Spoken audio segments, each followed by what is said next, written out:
welcome back to Mortgage Talk with Mark, where I'm very excited to host today a friend of mine who lives in Dallas. That you may have even seen him on YouTube. He's got a huge YouTube presence, and I met Levi a couple years ago, about 2.5 years ago, and I've been following way before that because I'm really impressed with what he does as far as his marketing. As a top producing real estate team in the Dallas area, and he's been a coach and mentor of mine, and I work with his company on starting my own channel. So I'm excited to do that. And he's been kind enough with his busy man to come on my podcast here and share some ideas around strategies in YouTube and real estate in general and his background. It's very fascinating background. So I want to introduce my friend Levi Elastick. Welcome. Thank you, Mark. Thanks for having me. Good to see you. Good to see you as always. And so I want to kind of start today a little bit about what I'm excited about personally through your inspiration and your, your history in YouTube is talk about your channel, kind of where it started, a little bit about your military background, what you're doing, how you got started in the real estate space, et cetera, et cetera. Okay. Yeah. I mean, I got out of the military in 2005. So that was 20 years ago. Yeah. It's always funny when you have those reference points in your life and you're like, yeah, oh my God. I met my wife 20 years ago this month, 2009. Yeah. There's a reference point. Yep. So yeah, that was it. I mean, I did various sales jobs over the time period. And then 2015, I got into business for myself and was working on a financial services company. I worked with all the teachers at Dallas Independent School District on retirement planning. Okay. And that was pretty lucrative for about 5 years. I was living my best life, traveling the world. I had a teacher's schedule, but 5 times the teacher's income. So nice. I worked 8 months of the year, and then I traveled the rest of the time. I went to 24 countries. Wow. Inside of 3 years. And then 2020 happened and schools shut down and travel shut down. So there's that. Yeah. And literally like one night it's all gone. And so, I just found myself asking myself, okay, what's the next step? Because I didn't know would schools ever open again? What was going to happen in the world? I mean, it was, a lot of uncertainty, a lot of layoffs. I mean, jobs were getting lost left and right. Sure. And, I've got great friends in the real estate business and that are real estate agents. And actually, they've been trying to talk me into real estate for a long time as far as being an agent. But I never really wanted to be a real estate agent. So I know how hard they work, especially in the first few years to build up that business. On doors and whatever. Oh, yeah. And so I was kind of like, no, it never appealed to me. And then during 2020, I ventured into some different investment opportunities, which didn't really work out. And, of course, anyways, if you invest in something, it's probably going to be a long-term play anyways, because you don't want to get involved in some get rich quick scheme or anything. But so none of that was really working out. And I didn't see a path forward as far as what my next move was going to be in generating some income. And so I thought, well, I guess I will be a real estate agent, but I didn't want to be the traditional real estate agent. I mean, my good friend built his business off of postcards. Like he hammered postcard marketing, and I didn't want to do that. And I also didn't really have the budget because I spent a lot of my own money over 2020, dabbling in some other things. Sure.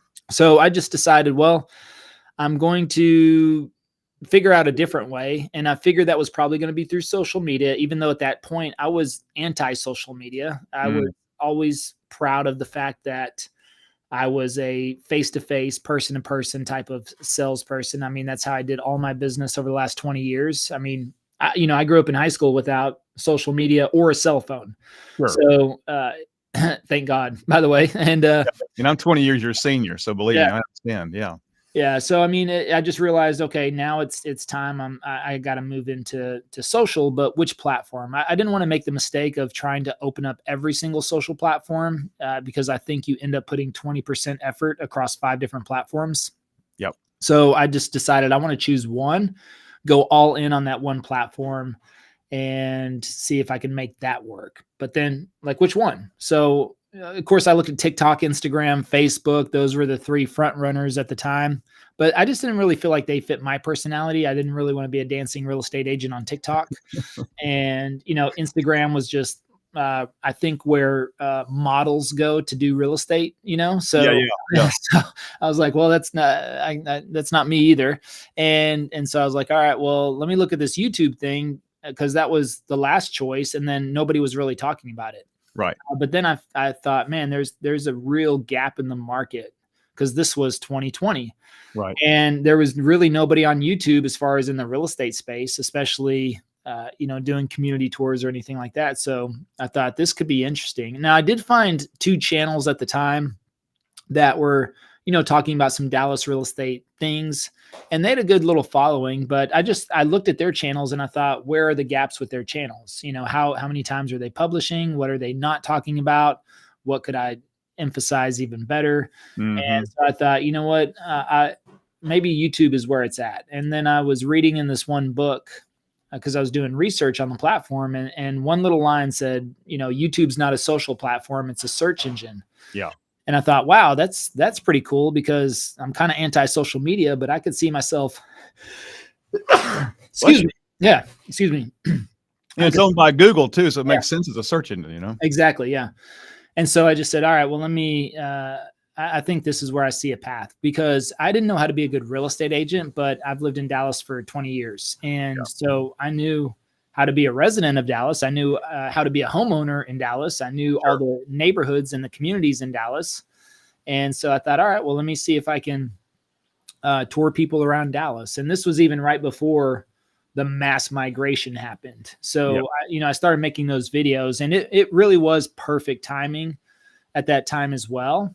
Not that you can't have success today. It's just, different market, different times. So you just got to ramp it up a little bit more. But I really hit perfect timing in the market. I wasn't planning for that. I wasn't even thinking about that. I was just thinking, man, I hope if I can make $100,000 this year, that would be awesome. So I just needed to get back on my feet, earn some money. And I thought that would be cool. So I just started making videos, and took about 90 days. And then the first deal went under contract. I closed the first 2 deals about 120 days later. That's amazing. Yeah. Yeah. So I went from 0 to all of a sudden like 30,000 in commissions in 1 month. And I was 1 month. Yeah. I was like, wow, okay, that's pretty big. And then the next month I closed 3. And then the month after that, it was 5. And then it was like 6 the next month. And then it was 8. And it just got crazy from there. And by the end of my first year in real estate, I closed 64 transactions. That's unbelievable. Yeah. That's just unbelievable. And it takes a leap of faith, because it's a new platform or medium for marketing, particularly realtors. And you went in there all in, and it's really paid off to the point where I think, correct me if I'm wrong, but you have over 50,000 subscribers now. Yep. Over something like that, and hundreds of videos out there, and to the point where you're actually coaching on this platform, and you're teaching it and to people all over the country. So that's very cool. So let's say an agent is, this podcast is going to be heard by a lot of realtors here, at least locally in Austin. And let's say they're intrigued by this YouTube thing. What are some of the biggest mistakes people make when they're starting a channel? Because I know I've made some mistakes. Believe me. Not working with us, first and foremost. Number one.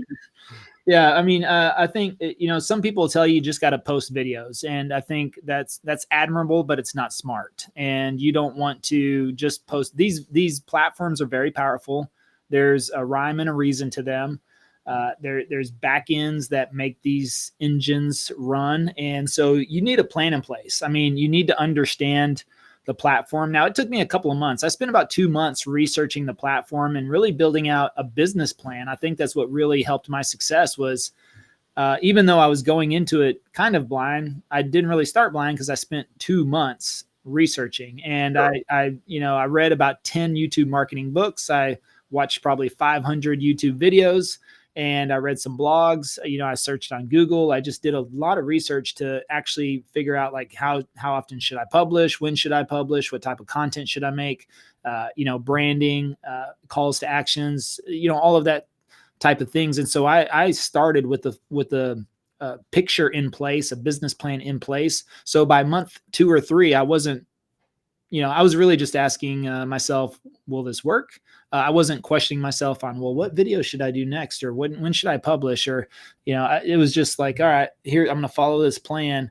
And also told myself, I'm going to give it 1 year. I just think, yeah, if you try something on YouTube, especially for 30 days or 60 days, which most people, I just read a recent stat that said the average YouTube channel stops uploading after 22 videos.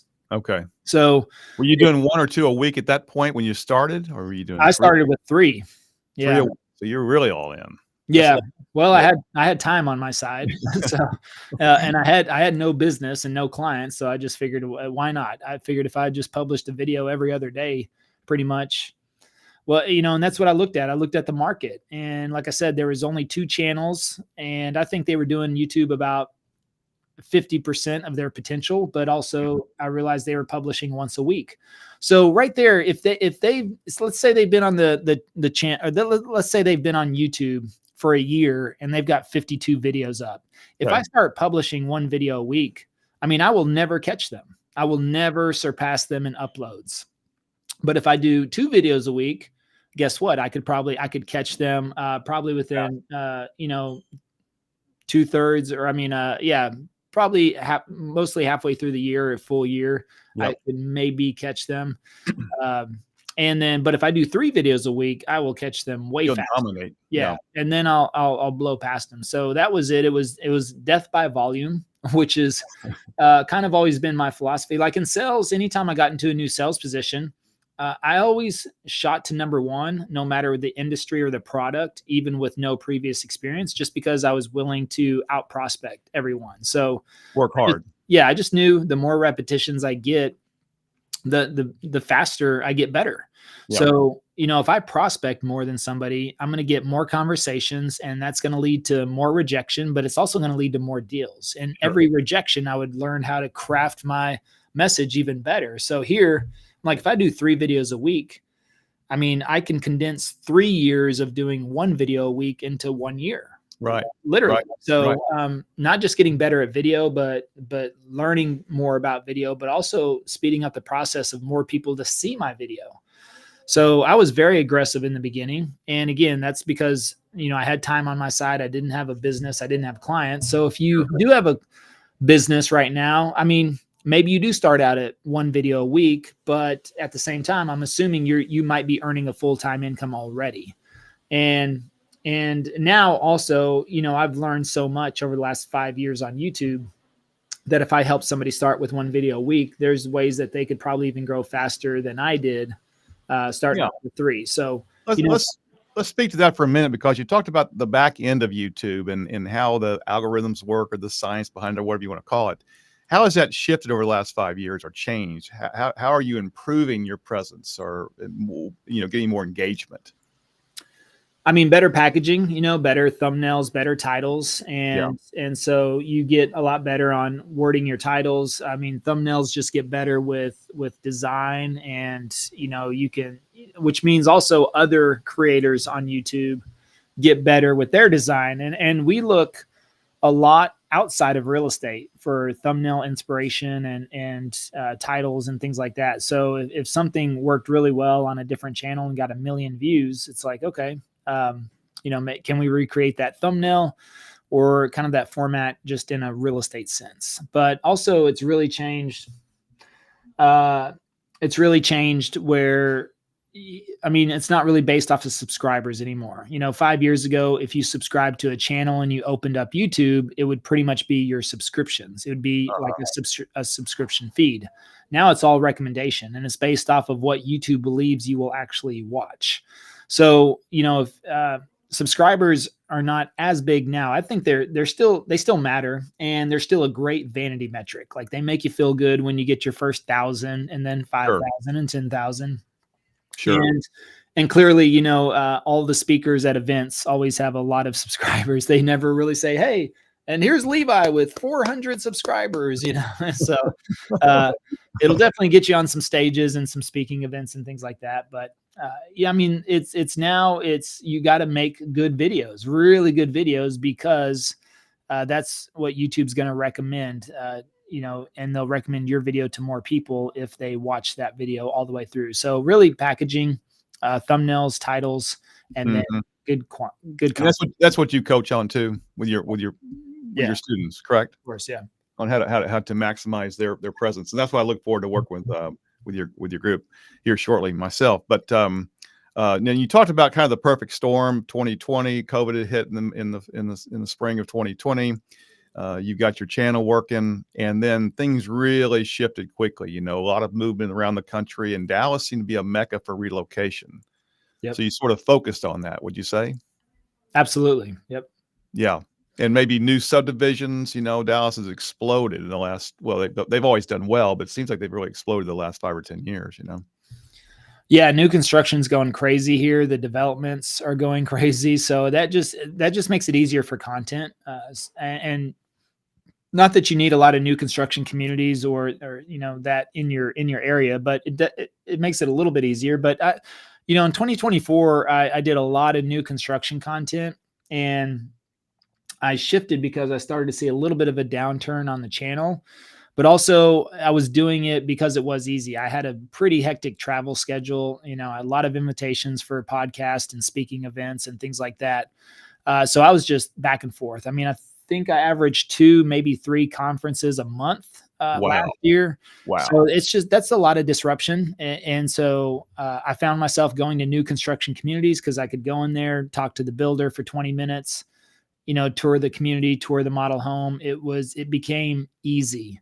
And so easy is not always best because, in this time right now, you need, when you're in the market of something, you either need to be first or the best. And I feel like we were first on YouTube here, but now, and it's part of our fault as well, there's a lot of new channels in Dallas. Yeah. So now I have to focus on being the best. Yeah, I have to maintain that position. It's like Game of Thrones now. Yeah. So I'm like, all right, well, last year I slacked a little bit, did what was easy, but also I started to see a little bit of a dip on the channel. So I just readjusted my content, refocused on quality. And we're hitting all-time highs now. Like it's all-time highs in views, subscribers, revenue on the channel, but more importantly, leads. Oh, that's awesome. So when you say it took a dip, are you talking about primarily lead generation or views? What do you mean by dip? Yeah, you could see it in the view count. Leads were still pretty steady. We still did 1 million in GCI for 2024, which that was the same as 2023, which we basically been flat. We'll do probably about the same for 2025. Now some may argue, well, you've been flat for 3 years in a row. I'm saying, well, we've been flat at 1 million in the worst real estate market in 30 years. Down. Yeah. 40, 50%, you know. But yeah, views, I wouldn't say I would necessarily correlate views to phone calls. I can correlate interest rates to phone calls. Anytime there's a dip in the interest rates, the phone calls kind of they pop off. So, I know there's a ton of people sitting on the sideline, and I agree. I can't wait for those days to, like, 2022 is crazy. I mean, the most we did in a month was 22 transactions. 22? Yeah.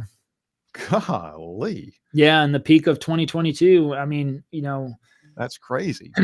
The channel was pumping along. I mean, it was just, everyone's trying to make that move, and we had the most content out there. Again, we were the most visible in 2022, and then 2023, of course, happened. 2024, just slower in the market, but yeah, I mean, it's I don't like to see low views, and if you start to kind of heading downward, it's not that's not a good thing. So even though leads were kind of steady, I'm not going to sit on that. I'm not going to say, well, leads are still mostly consistent, so it's okay. I'm like, nope, this is a problem.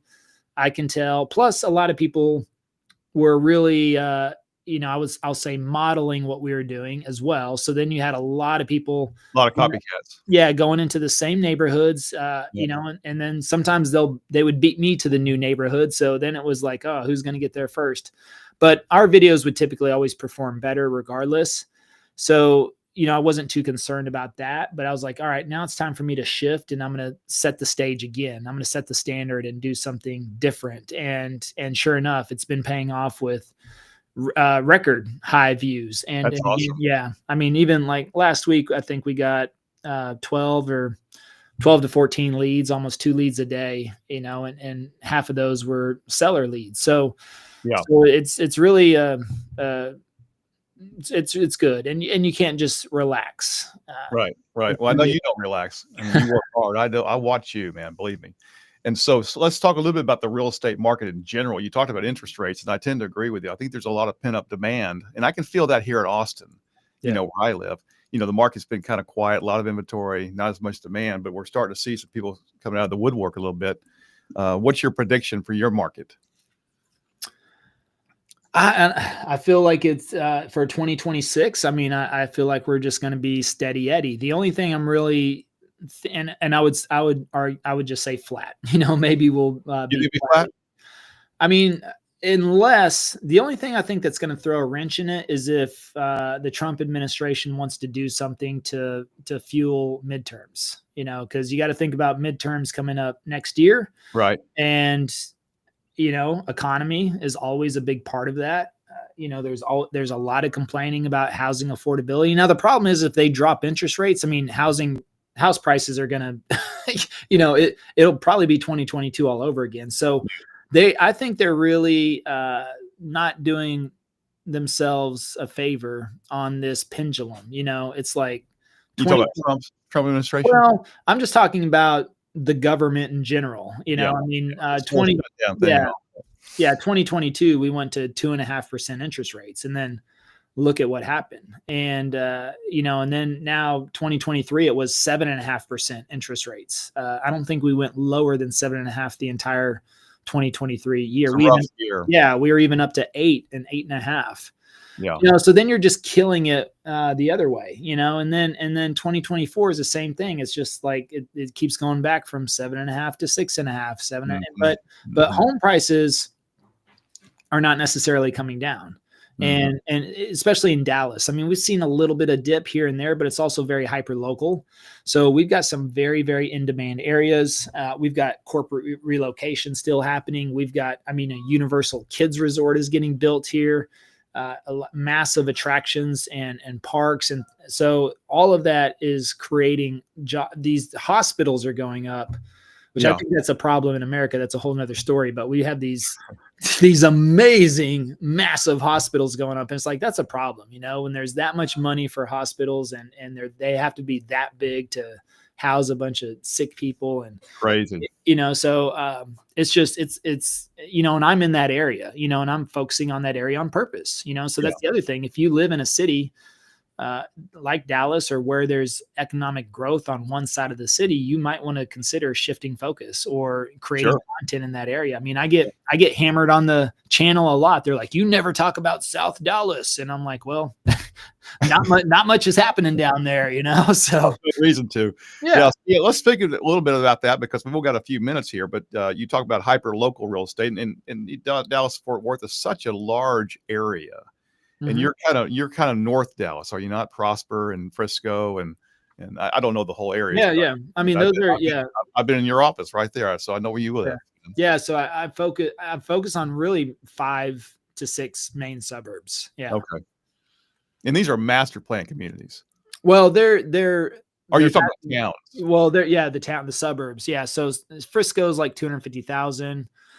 Salina has a population of 60,000, but it's permitted for almost 300,000. So that tells you the growth they're already projecting for that area, and everything in Salina is new construction master plan community. So, it's like, okay, writing's on the wall. The same thing with Prosper and, Princeton and McKinney, these areas around here. It's just where people want to live. It's also where the companies are moving. The company, Frisco is in Plano are taking on a lot of headquarters. They're moving to that still? North. Oh yeah. Still? I didn't know that. I knew at one time they were, but I wasn't sure about today's economy. That's fantastic. So we got a couple of minutes here. What can you leave us some words of advice on YouTube? I've signed up with your organization to do some stuff in the mortgage space, and I'm really excited about that. Tell me what I got to do right, or tell anybody. Be consistent. Do what we tell you. So yeah, be consistent. Do what we tell you. I mean, you make a commitment. So and guess what? It's probably going to get frustrating. I mean, like I said, the average channel quits uploading after 22 videos. For us, that's less than 3 months of content. Right. And when you started, that was less than 2 months, really. Yeah. You're doing 3 Yeah. a week. But we encourage people to start out with 2 videos a week if they can, if not 1 video a week, but still, and that's where we see most people quit, month 3, month 4, they're expecting massive results, which we've seen fast results before, but again, it's a different market. You're still 6.5, 7% interest rates. You still have, house prices at some highs, depending on where you're at. You're seeing some drops here or there, but ultimately, a lot of people are still hanging on. So it's just it's a different market. I mean, homes are sitting longer if you're helping people sell. Sure. There's a lot of different factors. It's just, it's challenging, but just, again, do you plan to be in business for the next 2 years, 5 years, 10 years, then why quit on YouTube? Hang in there, keep working. Yeah. So finally, tell us how we can get a hold of you. Somebody wants to follow your channel or find out more about real estate in Dallas, Texas. Yeah, real estate in Dallas is Living in Dallas, Texas. If you look on YouTube for Living in Dallas, Texas, you'll probably find it. And then if you want to learn more about, YouTube strategy, our company is called Passive Prospecting. We have a book on Amazon, and of course, we have a YouTube channel for passive prospecting. Yeah, yeah. It's not that you could find we will find you. Yeah. Live in Dallas, you'll find Levi Lassick. Yeah. Believe me. So, listen, we got to wrap it up. I guess a second left here, and just want to thank you again. And